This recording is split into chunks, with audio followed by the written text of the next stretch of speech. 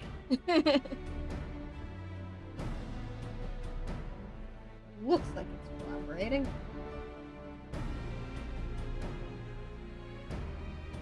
That's just what it wants you to think. Hooray! Yours is the only such magic I've ever heard of, and if we might actually be able to save my home... May I interject? You will recall that the crystals in my possession preserve the memories of the former warriors of light, including Nile bears in ethereal form. And Unokai here has a particular talent for interpreting the minds and motives of ethereal beings, the primals. If I could apply the same principles to interpret Nile bear's crystal... An experiment worth trying, at least. I'll fetch it.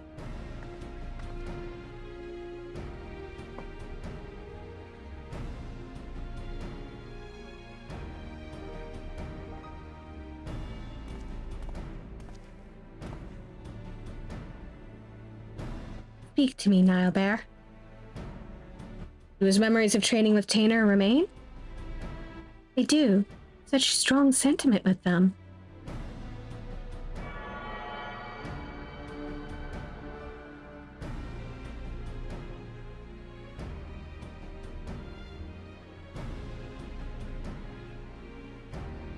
Tainer, you should know the Nile Bear desired nothing so much as to rescue you, his dearest friend.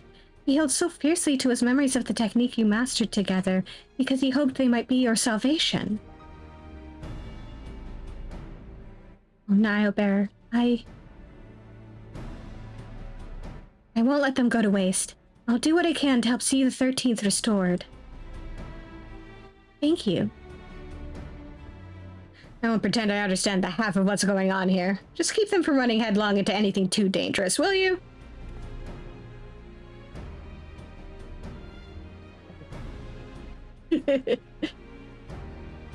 Nothing to worry about so long as you're around, I'm sure.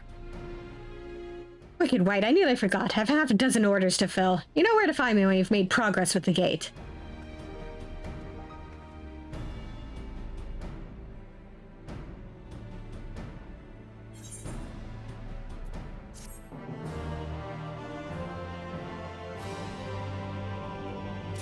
And on that note, I think I'll call it a night here.